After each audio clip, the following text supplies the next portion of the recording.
Semper Fidelis. In the Vietnam War, 500,000 Marines served in country. Of those, more than 13,000 were killed and 80,000 more were wounded.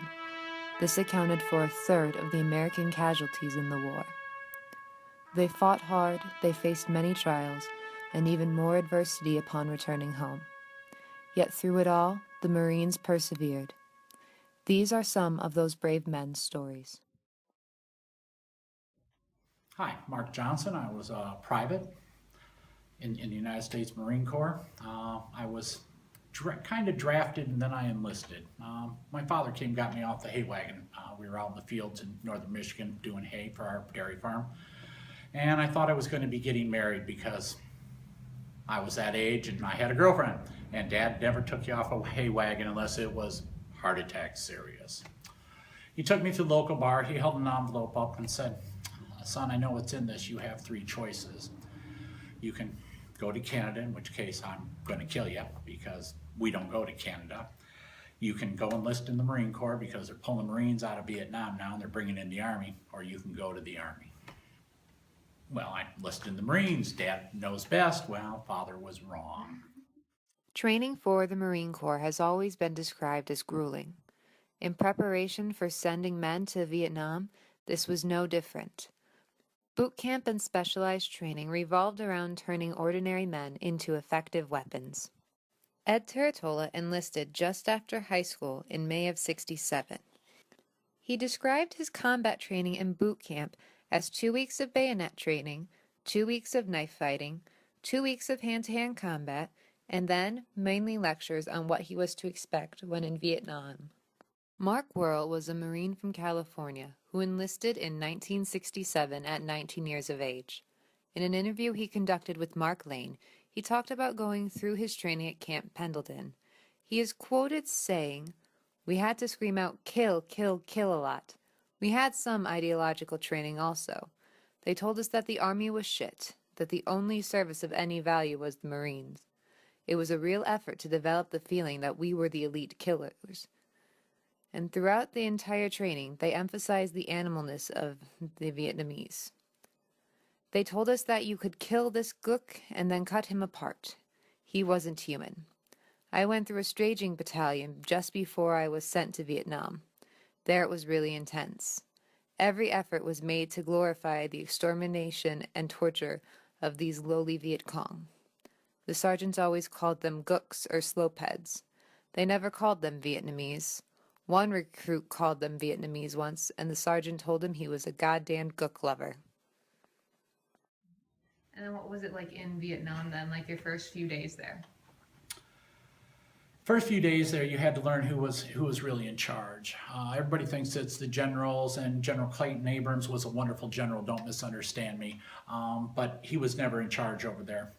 The guys who are in charge are called gunny sergeants. You pay attention to what your gunny says because you'll get a ROTC brat come over, and he has no combat experience. He has no experience commanding men, and he'll say, "Let's go marching through that field," and the gunny sergeant will be going, because he'd been in country, he knows what's in that field and it's not going to be pleasant. Once the Marines had finished their training, many headed out almost immediately for Southeast Asia and the jungles of Vietnam. Once in Vietnam, a majority of the Marines would spend their days guarding the bases or going on search and destroy missions in the nearby jungles, hunting down any Viet Cong insurgents. Terry Whitmore from Tennessee was 21 when he enlisted in the Marine Corps. He was sent to Vietnam in July 1967. He was sent to work with the 1st Marine Division, 1st Battalion Bravo Company, stationed just south of Da Nang. Whitmore was mainly sent out with other members of his units on search and destroy missions. He recalled one night in particular when he was out in the jungle and they were ambushed. All of a sudden there was gunfire from the hill. It was the first time I'd been fired at in my life. In boot camp I'd heard the slogan, "Machine guns can't kill Marines." At this point I thought machine guns and any other thing could kill Marines. You learn it ain't like boot camp. That dummy you've been beating on is now shooting back. What did you do over in Vietnam? on a day-to-day basis? On a day-to-day basis, it was basically wake up, make sure you had your weapon and that it was clean and functionable. See what you were going to do, because you'd go out on a little walk for 2, 3, 4, 5, up to a 2 week day, 2 weeks.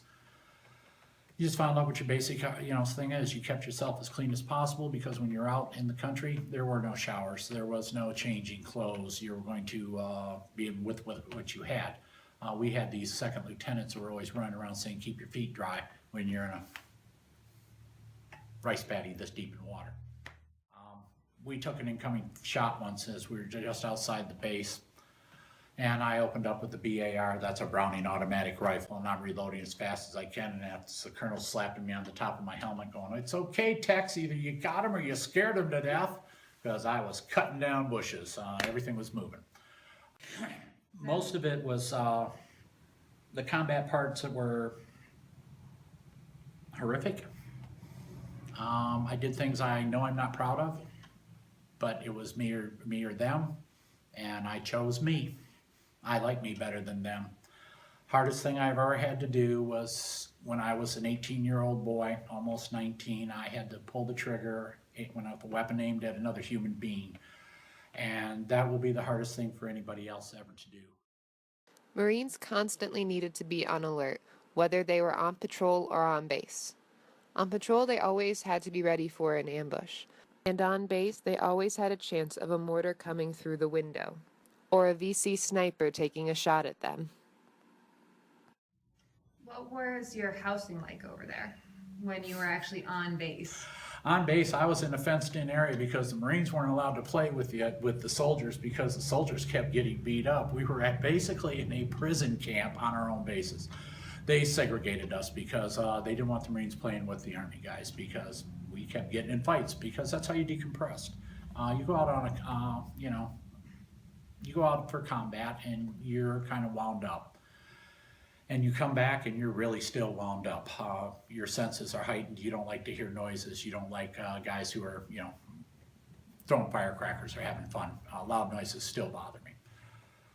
So they put us in our own little area, and there'd be fences on it. We weren't allowed out. We had our own PX in there, and it was kind of almost like being in jail, but you were safe. A big part of the Vietnam War was the interbranch cooperation and joint battle tactics used. Marines and soldiers would be on the ground, and the Air Force would be giving air support from above. The Navy watched the coast, and every now and then shelled the land from their battleships. How did you feel about the Air Force and the Army as a Marine on the ground in Vietnam? The fast movers we were all in love with. That's the jets coming in. I like the Chinooks. The Cobras were God's answer to the VC. When you were in a combat situation and you needed the fast movers to come in, you never saw anything prettier than jets screaming in overhead. It was the Cobras coming in, and they were the ones that just literally just tore up everything. Eventually, the day would finally come for a Marine to return home. They were put on a plane and sent back to the States, and within 72 to 96 hours from being in combat, they could be back into a civilian life. Unfortunately, their battles were not over.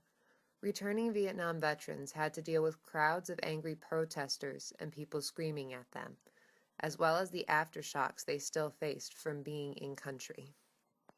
In Vietnam, we had 72 hours, because basically your time was up. You jumped on a plane, you hit the States, you hit Pendleton, sir, and you're out of there. I was home basically really 96 hours after I was in country, after I got discharged. I was really happy to be discharged. I wasn't ready for hunting season in Michigan, because I was discharged in November. We had people that hunt deer over by where my dad lived. First morning I was sleeping in, I heard gunfire, I rolled out of bed and I was looking for my weapon, because I knew I was back in Vietnam. I knew I was there. It took about 5 years for that to happen, so I wasn't nervous about that. I personally was getting off the plane as I was discharged, and I had people spit on me at Flint Bishop Airport. I was very upset about that. I didn't handle it well. A couple of people kept me from going to jail that day, because I was going to educate someone that you don't spit on a United States Marine.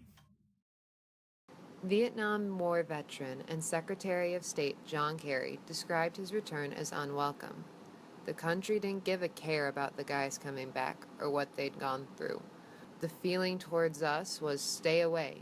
Don't contaminate us with whatever you've brought back from Vietnam.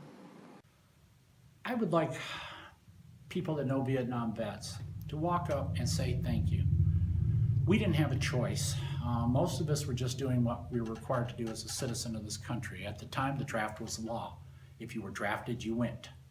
Some people chose to be conscientious objectors, and they went and they were medics. We needed medics. They didn't carry weapons. It's okay. They didn't have to fire the weapon. There was no problem with a conscientious objector being a medic. It's the ones that chose not to serve. Freedom doesn't come free. And in this country, we've forgotten that. We think we get everything for free, and we don't. I'm proud I was a Marine. I'm proud of my country. I'm proud of my fellow servicemen. But the Vietnam vets, they need somebody to walk up every now and then and say, hey, thank you for your service. It was an unpopular war, I'll give you that, but I didn't have a choice. My brothers didn't have a choice. My sisters didn't have a choice. They served their country, and we were treated like, that stuff you step in out in the pasture. It was unpleasant. We didn't want to do it, but we had to, and we did our job. And I think every now and then it'd be nice if somebody said thank you. The Vietnam vets deserve it. All of our vets deserve it. No matter the thoughts on the war, none can deny the bravery and determination it took the United States Marines to serve and live in Vietnam. Their heroism and strength should be commended, and their trials should be honored. Thank you to all who served in Vietnam. We appreciate the sacrifices you had to go through.